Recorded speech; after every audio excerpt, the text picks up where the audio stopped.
अभी क्या है, उन्हें उसको चैनल है, टीवी देखते हैं, मोबाइल भी चाटते हैं, उसमें भी धूम मचाते हैं।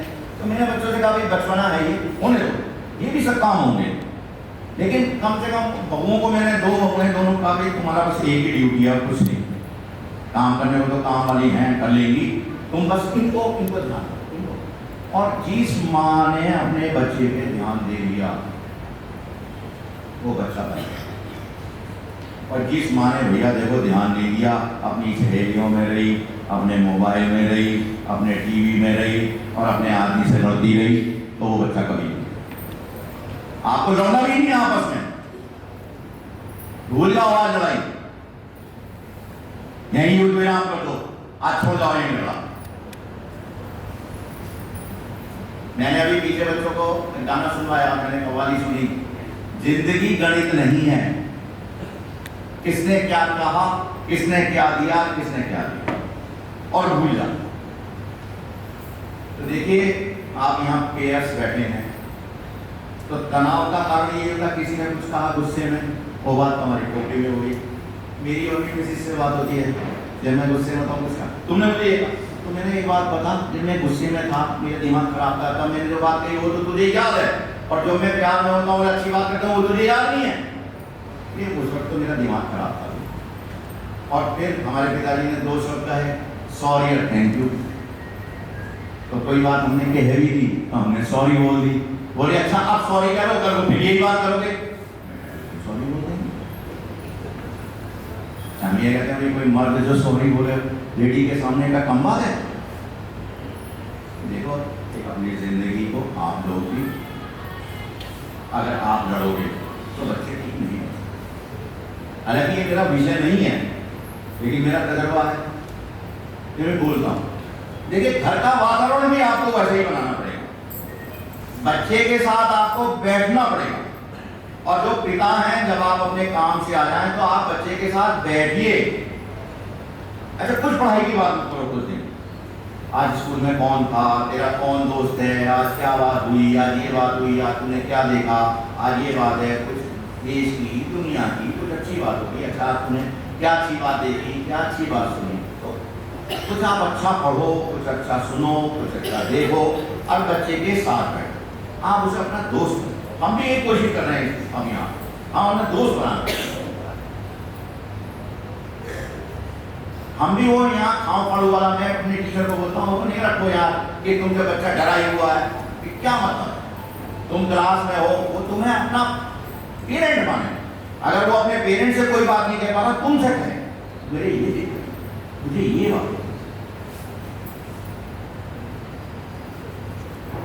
तो आप बच्चे को डांटेंगे फटकारेंगे नहीं, प्यार से उसको लाइन पे लाएंगे, टाइम टेबल आप बनाएंगे, उसको यहाँ भेजेंगे, घर पे 3 से 4 घंटे, बहुत मोटी मोटी किताबें हैं, हमारे पिताजी तो ये इतनी मोटी मोटी किताबें हैं, हमारे पिताजी कहते हैं इतनी मोटी मोटी किताब बच्चे पढ़ेंगे कैसे। तो प्यार से उनको लेके और आप बैठिए, अपना टाइम टेबल बनाइए, उनका टाइम टेबल बनाइए, उनको भेजिए। और ये बहुत इंपॉर्टेंट बात ये है कि जो 12वीं और 11वीं बच्चे हैं, 9वीं में कोट दिलाया आपने, 9वीं में पैंट बनवाई, कमीज बनवाई, और अब तो 12वीं में स्कूल छोड़ के चला ही जाएगा, अरे उसकी ये तो देखो पैंट कहाँ आ रही है, भी वो तो हर साल बढ़ा है, कुछ मोटा भी हुआ है, अब उसकी तो कमीज का ब्लाउज बन गई, कॉलर यहाँ से पड़ रहा है, अच्छा लग रहा है, अरे अच्छी ड्रेस पहन के आए, कितने पैसे की ड्रेस है वो, आप ट्यूशन में तो दे रहे हो 1000, 800, 2000, और एक ड्रेस तो 1000 रुपए में भी नहीं बन रही, कोर्स साहब बेकार हो जाएगा, क्यों हो जाएगा भाई, स्कूल का मैंने ब्लेजर बहुत दिनों पहना, आप कहीं पार्टी फंक्शन में जाएंगे तो घर में तो पहन सकते हैं, ठंड दबाने की क्या दिक्कत हो रही है। तो सफेद कमीज आपने 9वीं की खरीद रखी है, वो सफेद से हो चुकी है पीली, और बिल्कुल घटिया, आपका बच्चा सारे शहर में निकल के आ रहा, आप हमारा नाम भी बदनाम करो और अपना भी, पूरे मोहल्ले नहीं देख रहा कि मिस्टर एक्स का बच्चा जा रहा है ये फटी कमीज पहन के, ये उचकट्टी पैंट पहनेंगे, पार्टी में आप ले जा रहा हो उसको जो है बढ़िया ड्रेस पहना के ना, वो जब आप 5000 की भी जीन्स खरीद रहे हो, 2000 का जूता भी फट रहा है, तो अब मोहल्ला नहीं देख रहा, आपका शहर नहीं देख रहा है फलाने का बच्चा जा रहा है, तो आप ये बचत करोगे। यहाँ भी आप रद्दी बना लो स्कूल को, क्यों ले लो पब्लिक स्कूल में? अब तो जो प्राइवेट सरकारी स्कूल हैं उनके बच्चों की मैं ड्रेस देख रहा हूँ बहुत अच्छी है, गाँव के स्कूलों के बच्चों की ड्रेस अच्छी है। जब आदमी अच्छे कपड़े पहनता है, वर्दी पहनता है सैनिक की, तो उसके अंदर एक भाव कुछ और आता है। स्कूल की अच्छी ड्रेस लोग पहने, अच्छे ढंग से वो तैयार हो, अच्छे ढंग से नहाए, ठीक से नहा के आए, ठीक से आप अपना उसका खाना दे, तो आप ड्रेस के ऊपर ही बचत करो।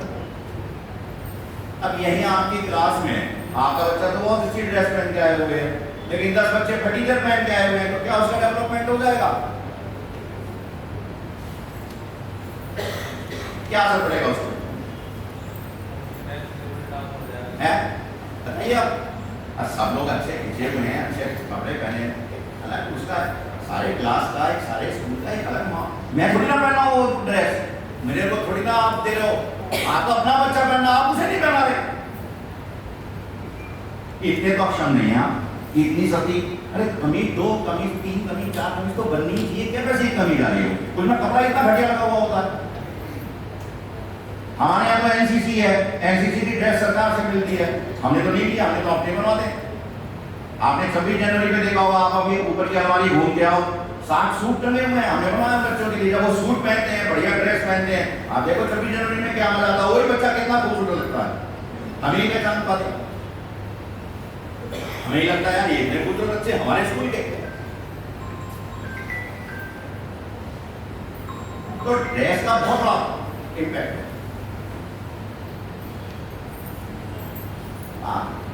थोड़ा सा मेरी इन बातों को अगर मेरी कुछ बुरी लगी हो, इधर ही छोड़ जाना।